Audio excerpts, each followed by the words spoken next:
Oh, thank you. I think everybody thinks you're lovely Oh. because they don't know the full truth. Give them time, Nicky. Oh my God, the voices of you're such an idiot, you're such a failure, oh, why have you done this? Typical you started. Actually, I hope to goodness it was completely dead because my language would have shut that station down. But it's that cringing, squirming. You do want the ground to open up and just disappear down into it. I don't know whoever first came up with that phrase, but it's so descriptive of the feeling you have. You just want to hide. You just don't want to be there. Absolutely.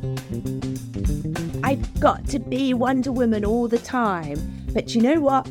My cape's in the wash, Nicky. Hurrah!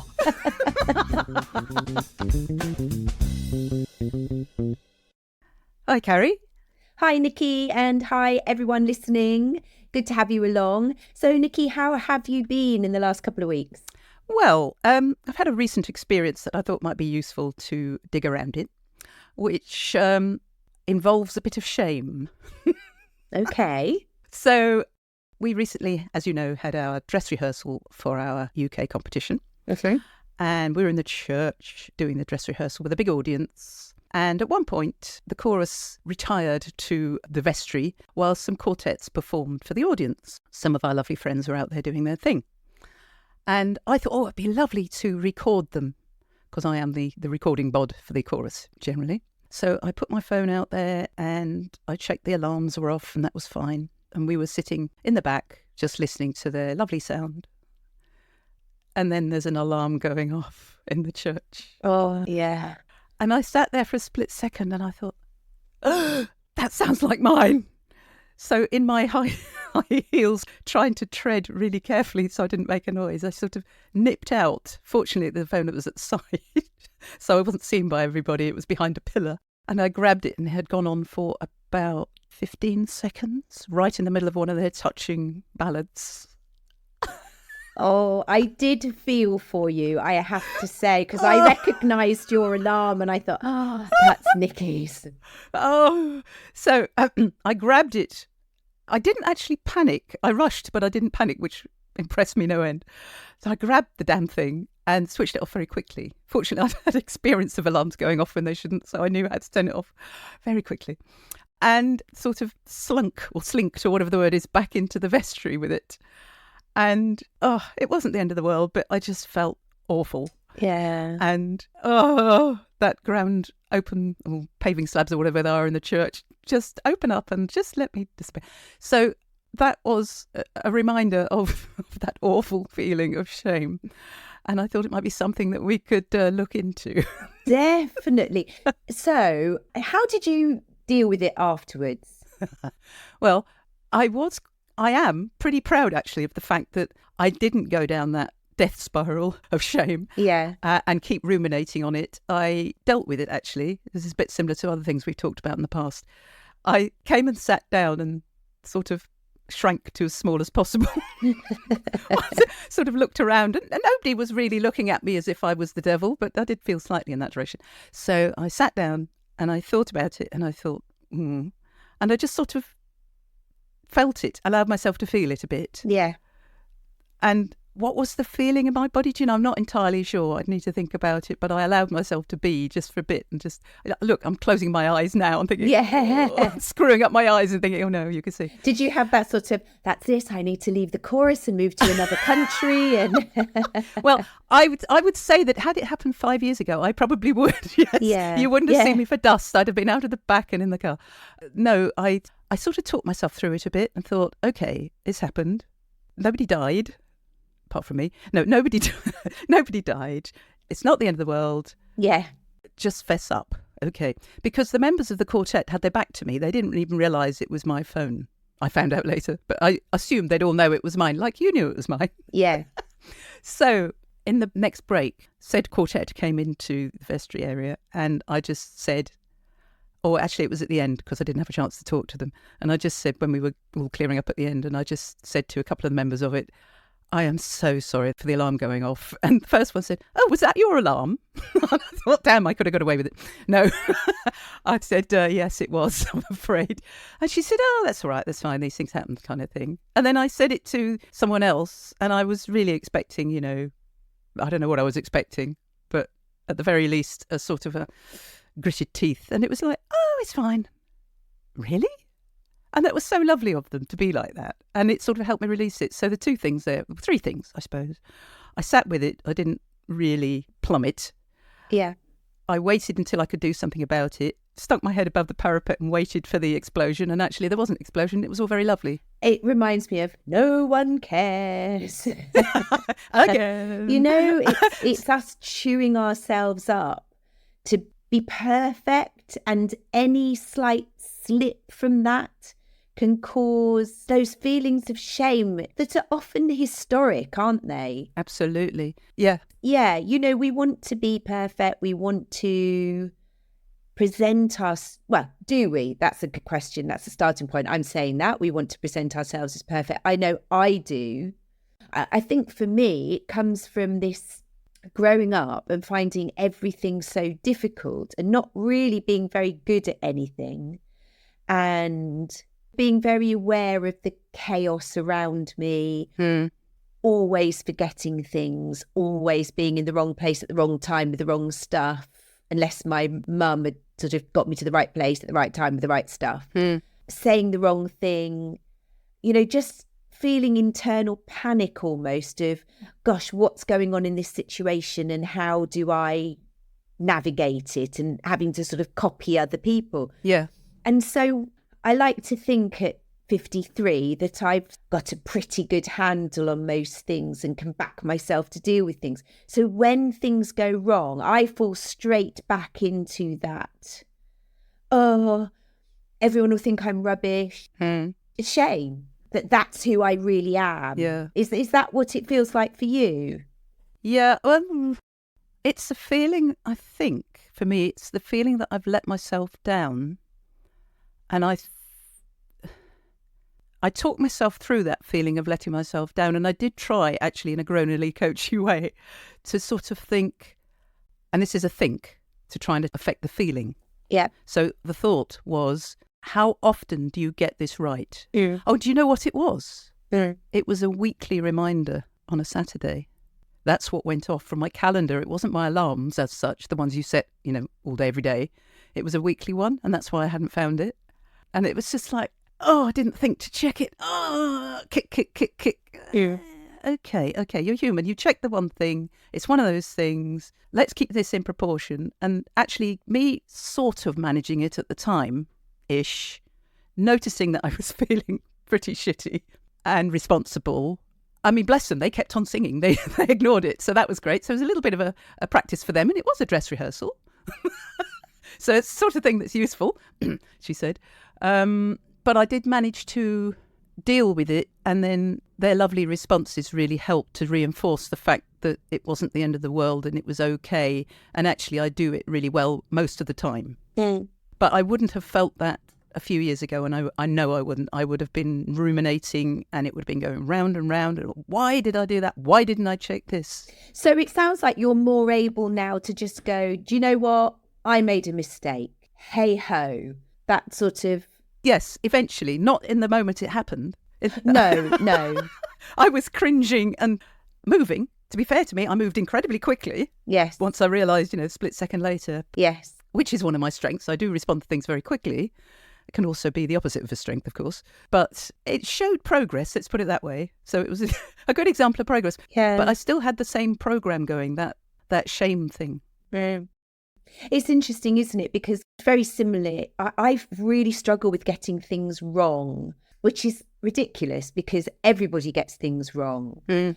But it's learning to do that sort of, do you know what? I made a mistake. There we are. And I had an incident last week when I was doing my radio show. Mm. And at the end of the show, I said goodbye to the listeners, finished the show, was playing the last song. And we have this system that it's all on called Myriad that is programmed. And it's programmed so that the news is bang on the hour and you have to keep this thing going. That is basically the broadcast. That is the radio station. And at the beginning of my show, I log into Myriad, and at the end of my show, I log out. And I was obviously a bit distracted because I was doing probably 101 other things. Surely not. Went to log out, and instead of clicking log out, I clicked exit. And I shut down the whole radio station. Oops. So I was sitting there with my headphones still on. Usually press log out. My show bit logs out, but the song keeps playing. It just went completely dead. And I was like, oh dear. What have I done? Now, I have no idea how to open it up. I don't even know where to find it on the computer. So I thought, right, think. So I went to phone the MD of the radio station. They didn't answer. So I just did that. I'm going to click on loads of things until something that looks vaguely familiar comes up. And then this thing kept saying, log into Myriad. And I was like, oh.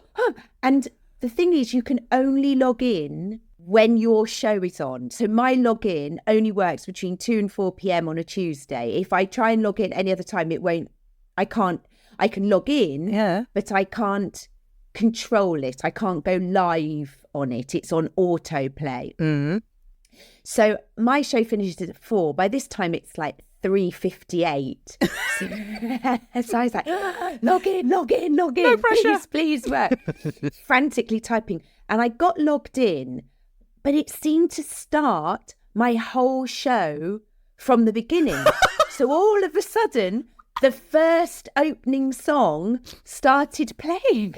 And I was like, oh my God, I can't click through 2 hours of show quickly. It reminds me, there's a bit in Toy Story 2 when one of the creatures is tapping to try and get through the TV channels really quickly. And I was like that. I was like, to try and get through it.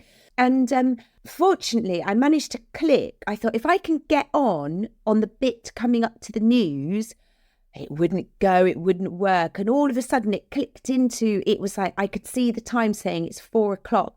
And I thought, right, I've just got to go for it. Put on the one before the news and pressed go. And it just started playing. Oh, hallelujah. It's like, oh my God. Anyway, I logged out then without exiting. And I was telling my husband, I said, oh my God, I shut down the whole radio station. He said, have you checked it's on and playing? And I just said, no, I don't really want to know. Someone will tell me if it's not. I'm pretty sure it was because I could hear it in the studio. But I went through a moment of panic. Oh my God, the voices of you're such an idiot, you're such a failure. Oh, why have you done this? Typical you started. And then I just thought, do you know what? I've clicked the wrong button. I cannot be the only person who's clicked the wrong button. I didn't launch a bomb. I didn't eject a seat, somebody from an aeroplane. There was no ongoing. The radio station shut down for 3 minutes, 4 minutes at the most. Yeah. And I think I've got away with it because nobody's come after me. But it was that learning curve. Like you said, there would have been a time I would have A, felt awful for ages and really shaken. B, felt the need to go into this huge confession. I'm a bit of a confessor if I've done something wrong. Oh, yeah. Likewise. Yes. Yes, I have to confess. You have to know I've got this wrong, rather than sort of step back a bit and just go, you know what? I made a mistake. Hey ho, it's not the end of the world. Would you, in previous times, possibly felt the shame or whatever straight away, as long as the panic, and then frozen rather than actually getting on and doing what you did? Because there can be an element of that with shame. No, not in that circumstance. No, I think years of teaching have taught me to not freeze. Because you just can't when you've got 30 and upwards or a room full of people or whatever. You just can't. You just have to wing it and come up with something. Yeah. You know, and actually, I hope to goodness it was completely dead because my language would have shut that station down. Yes, I can see where you're going. It was not family friendly. I went into full on, sounded like a sailor, panic mode. So, yeah. But but I recovered quite quickly. Yes. And that is new. Mm. I used to lie awake at night torturing myself about things I'd said or done or perceived I'd said or done. Mm. And it comes back to that. It is about shame. I've got something wrong. I'm such a loser. I'm such an idiot. That's the voice. I'm such a loser. I'm such an idiot. Mm. And I've battled with that a lot in my adult life. Mm. And what helped you overcome it, do you think? Just a small question. Yeah. Well, I don't think I fully have. No. As likewise. I mean, I'll ask that question to you. Yeah, likewise. I don't think I fully have. So it would depend on what. But I think it is an ability to step. It's what we've talked before, the lens, zooming in and zooming out. That, yes, I made a mistake. And I can either zoom in on that and it preoccupy everything I can look at, or you can zoom out and go, okay, amongst this big vista that I can see, there is a mistake, but there's lots of non-mistakes on it. Yes. And actually, I know we joke about the nobody cares, but there is an element of realizing how true that is, and that actually people make mistakes and we all just move on, and that sort of get over it is actually, it sounds glib and it sounds dismissive, but there is an element of truth in it. Just the sort of, hey ho, I made a mistake. There we are. I was thinking about, when we said we're going to talk about this, I was thinking about where my little program started. And I think, I mean, there may be earlier ones, but the one that stands out for me that I've actually done some work on using the havening that I use to neutralise the emotion attached to the memory. And it was when I'd just moved schools. So I'd moved at the end of the first year of secondary school, which is quite a tricky time to move because everybody's already made their friends. And it was sort of towards the end of the first year that I was there. So it's the end of the second year of grammar school. And we were in the drama space. I remember having a drama lesson or an English drama lesson type thing.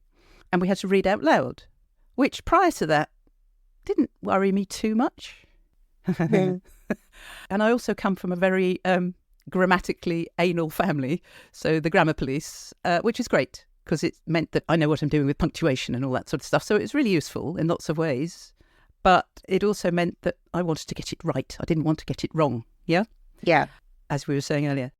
So I was reading out loud and the word indictment came up. Okay. Which, as I'm sure all our informed listeners, or most of them know, and even if they don't, it's INDIC. So it looks like indictment. Okay. So I read out indictment. And you'll like this as a teacher.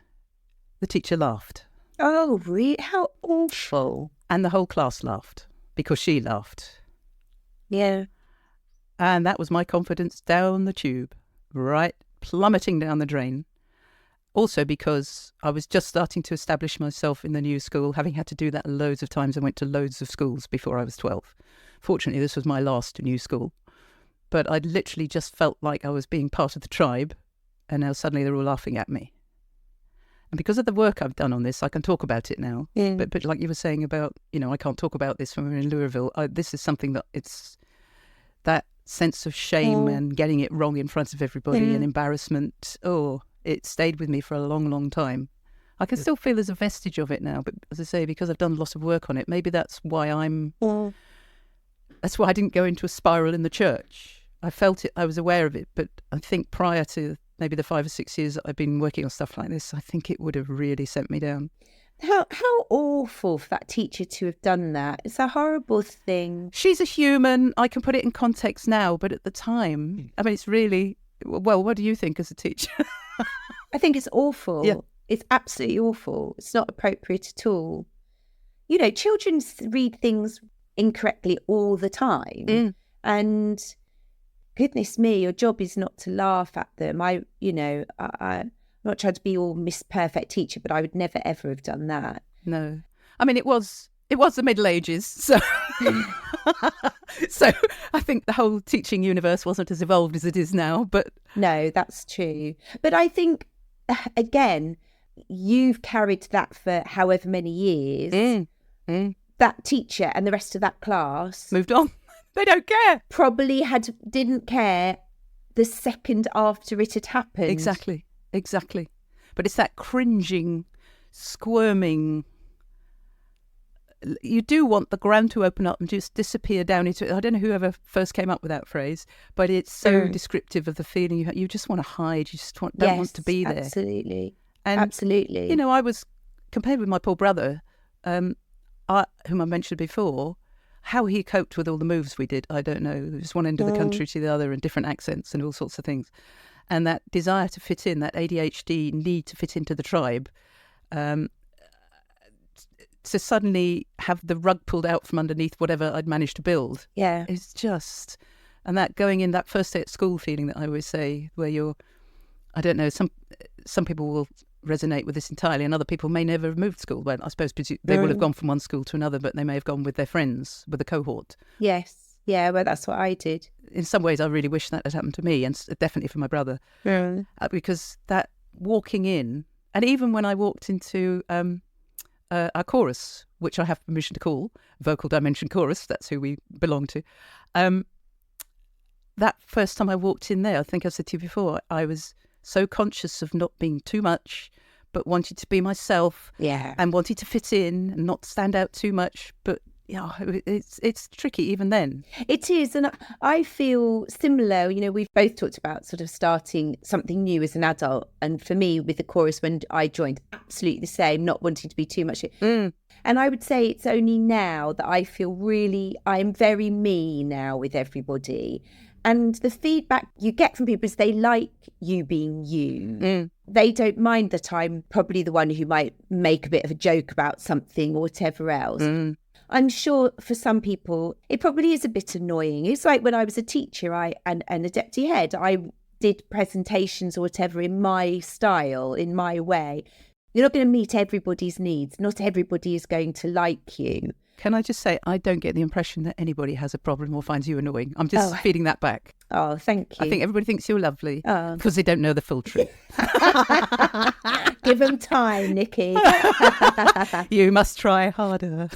But actually, it's funny because we, as obviously you know, Nicky, for our listeners, we've just been away competing up in Sheffield, and I was responsible for booking the coach and booking the hotel and making sure everything ran smoothly. And I think that old me was very wanting to get it right. In the background, there was a real worry that I will have messed up on something. I think that's still an underlying belief that I will have made a mistake. I will have clicked the wrong thing or put the wrong date or not booked the rooms right or anything else. And so when people came back and questioned things, it made me feel defensive. And there was no need for me to be defensive because they were just asking questions because we hadn't done it before and we were all working it out as we went along. And it challenged me. But it made me step back and think, they are not challenging me from a perspective of, you're such an idiot, Carrie, you've got these things wrong. But it's, how does this work? And would it be better if we did it like this? Because we hadn't thought of everything before. We were learning as we went along. But it certainly made me quite wobbly at times. And what did you get wrong? In the end, I don't think anything, actually. That was my perception from the outside looking in. Yeah, I think it went okay. I think it went incredibly well. Yeah, but I think it's those things you learn, you can only learn by doing them. And I think that's maybe a strategy or not a strategy, it's encouragement to people that actually it is through the making mistakes, through the experiencing shame or worrying about it, that you actually learn how to deal with it and how to process it, and you can get to the point where you have that self-awareness, can say, actually, people aren't criticizing me, they're questioning something about this, that or the other. And and it's not all about me. Absolutely not. And in fact, actually, I had a really big breakthrough, Nicky, with something that I did the weekend before last that I wanted to share, because it does link to all of this sort of the shame that we carry. So I did an ultra marathon. Having said I'll never run a marathon, I did that. I was like, oh, yeah, I'll do an ultra marathon. Yes, within a couple of weeks or so of doing the marathon. Yeah, so it was a 50k run. And don't worry, I'm not going to go on and on about the run, because that's not really what it was about. The story's about.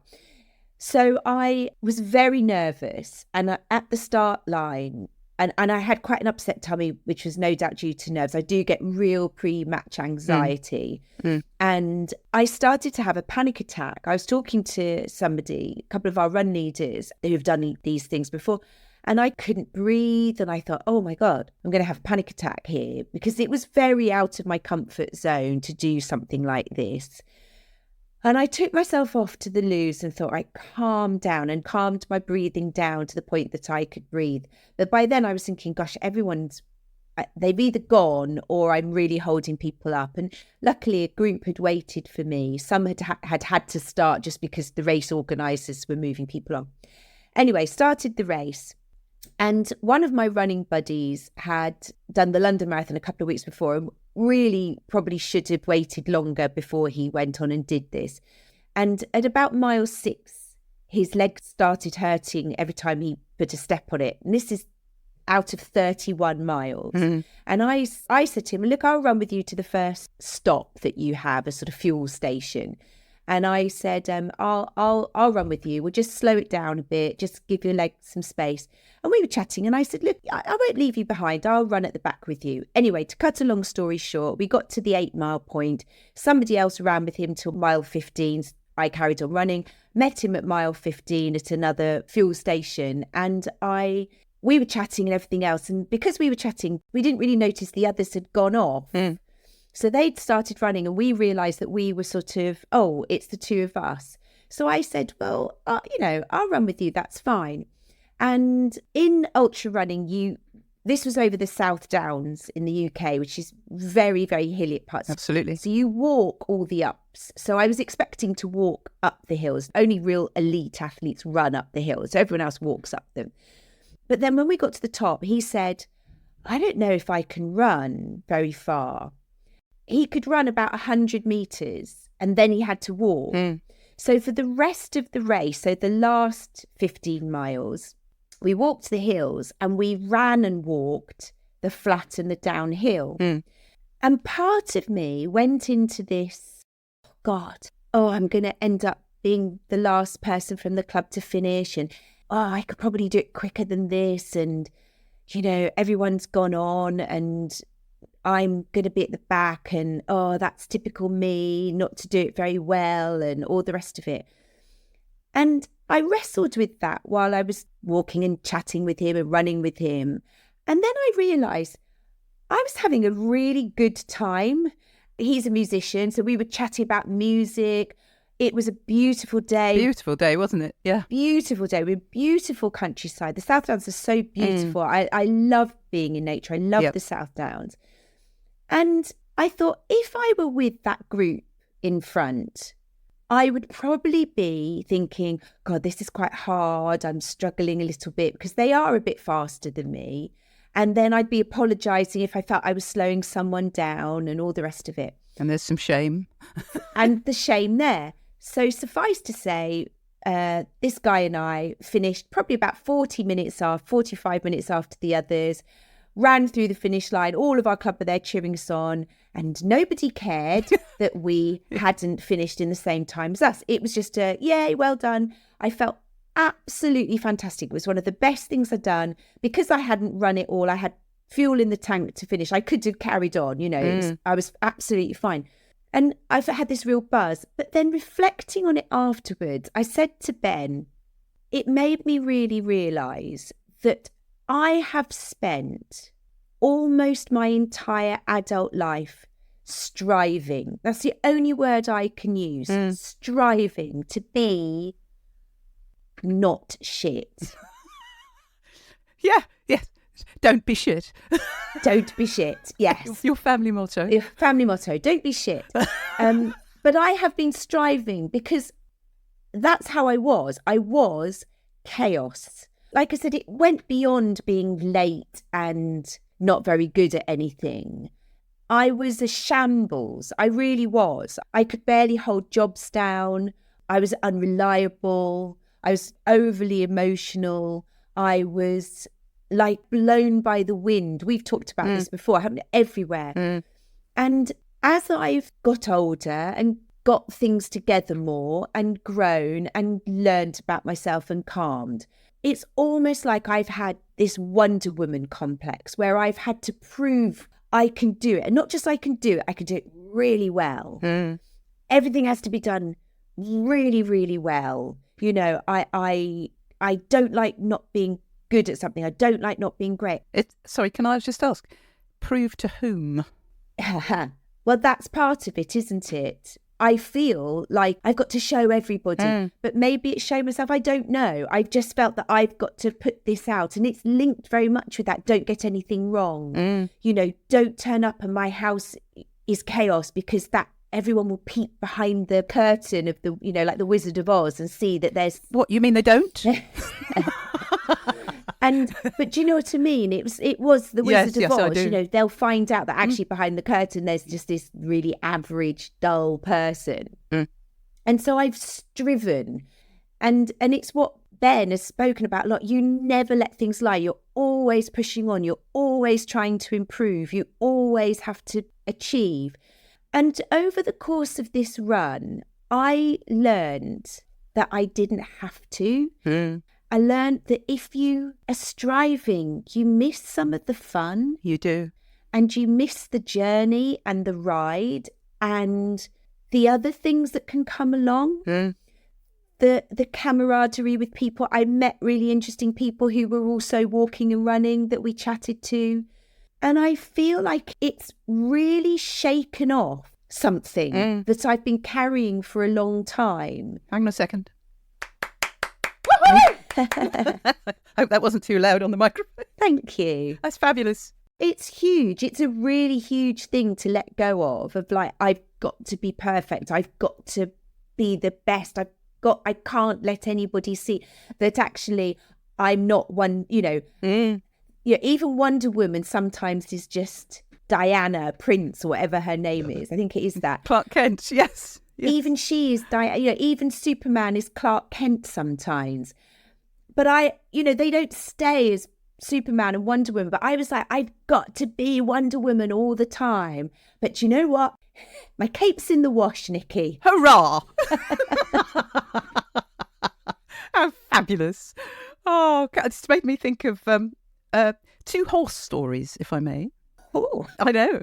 As in clip-clop. Horse, as in clip-clop. Okay. Yes, as in, yes, Neddy. Shall I cut that bit out? No, I'm going to leave it in. So, one is a negative-ish, and one is a positive. So, I was learning to ride when I was 27, and I grew up being terrified of large animals. My mum was, and so it sort of transferred to me. And they're very large animals.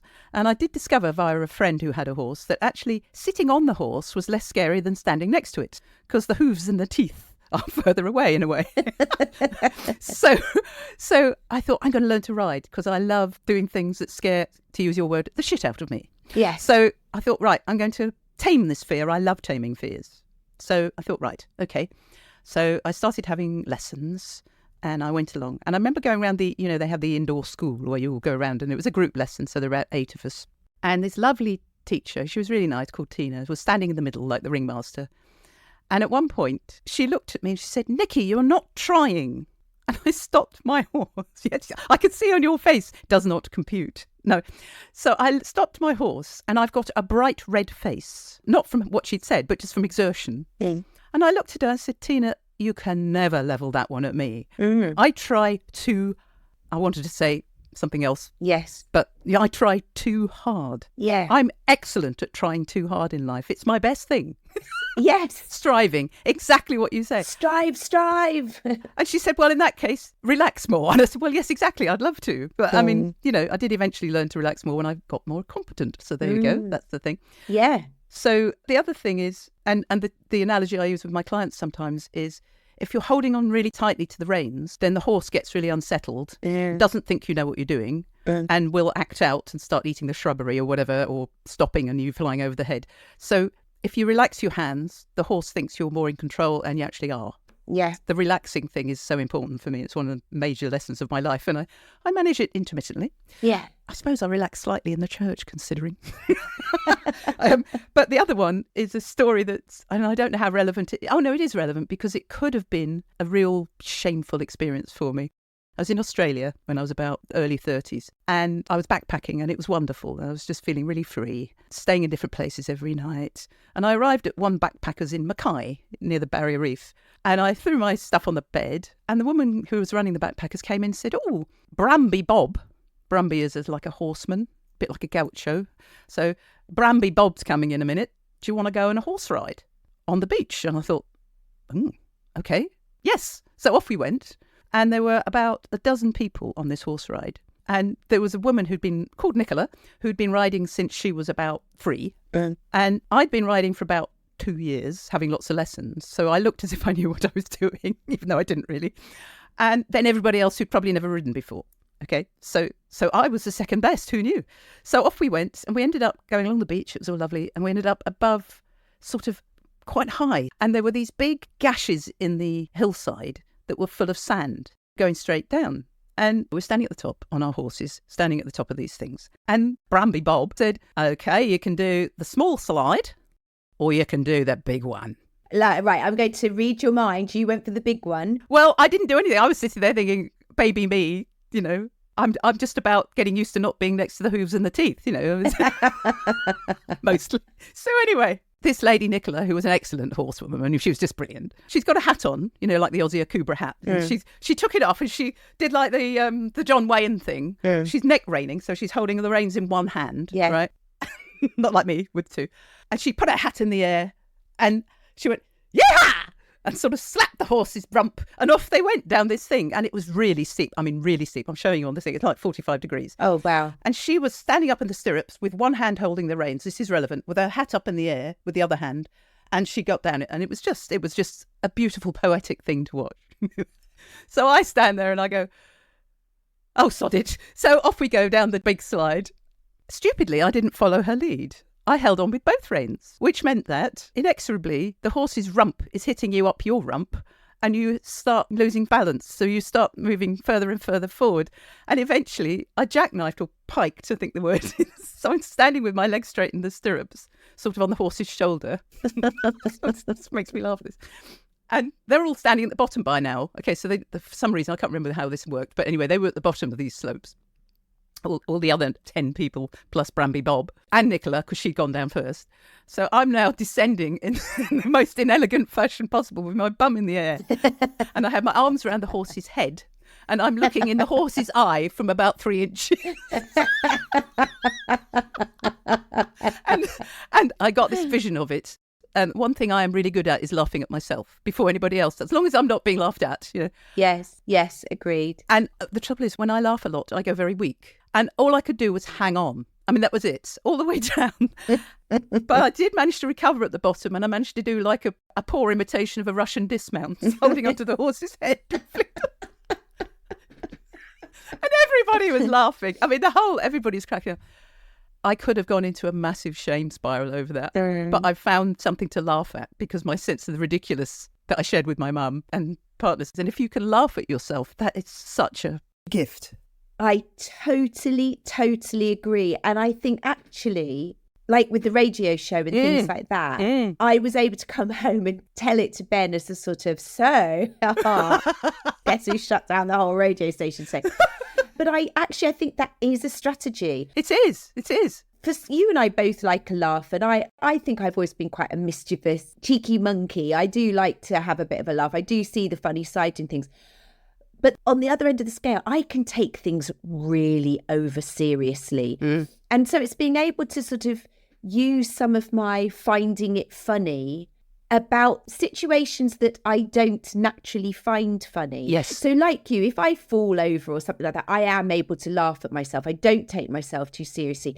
But if I think I've made a mistake, that's when the shame comes in. And so actually being able to bring in, like you say, a bit of that laughter and go, oh God, what am I like? Sort of attitude can be really, really helpful. Mm. So much of this, as we've said, you know, whatever it is, comes from this shame from being young and this desire to strive and be excellent. Can I just say one thing? When I was having coaching, my lovely coach, Pam, she was coaching me on something, and it was something that was really, I felt very shameful about at my drum teacher's wedding, and thinking I'd join in with the people on the stage because I knew 3 of the 4 of them and, you know, it would be fine. And then I got this little voice, oh no, don't go up, don't push yourself forward. And in the end I did. And so I was a bag of nerves by that, and I sent a music stand flying as I climbed over. And Owen, the guy who was the lead singer, was sort of looking at me like, what are you doing? He was a lovely guy. Anyway, so then my leg went to sleep, and I lost my leg. You know, when you say your leg goes to jelly, it did. And it gave me the start of stage fright, which I then had to recover from. Anyway, I was working on this with Pam a couple of years ago.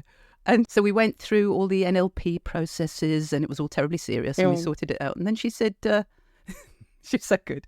She said, Nicky, I said, yeah. She said, that must all have been very entertaining for the audience. And she helped me just see it from a totally different point of view and my sense of the ridiculous. And actually, it was really funny. And I just burst out laughing and I said, Pam, you've just earned your money. And that's the sort of reframe. That's exactly what you were just saying. If you can find something funny in the situation, it just scribbles all over the memory and rewrites it for you, reframes it.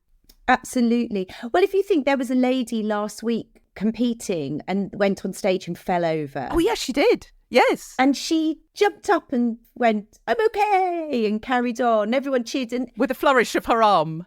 With a flourish. Yes. And it was a bonding moment. And then everyone laughed and it just everyone let go. And it didn't matter. And no. I hope she didn't go home and beat herself up about it. I don't think she... I mean, the point is, I'd forgotten about it till you said then. That's nobody cares. Nobody cares. Nobody cares. Oh, well, it's an interesting one, shame, isn't it? It is, yeah. Well, I think we both finding ways. It's work in progress as ever. 100%. But hopefully bits of that might be useful or at least fun. Yes, definitely. Feel free to laugh with me. Oh, God, that was funny. Picturing you on that horse is going to be with me for a while. I can still... You don't know how big a horse's eye is until you're that close to it. It was looking at me like... A bit like, actually, the guy in the band that I was just talking about, like, what are you doing? You're not meant to be doing this. Classic. All right, Carrie. Well, thanks very much, and looking forward to catching up in a couple of weeks or so. Brilliant. Take care, Nicky. And you. Bye. Bye. Thanks so much for joining us on our ADHD journey. If you can spare a sec, a review or ranking would be hugely appreciated by us. 5 stars would be marvellous, but whatever you think. Every single one really does help. As well as on your favourite app, you can find us on YouTube and Instagram at the ADHD Connection _podcast. So we hope to see you on there. Thanks again for listening, and bye for now.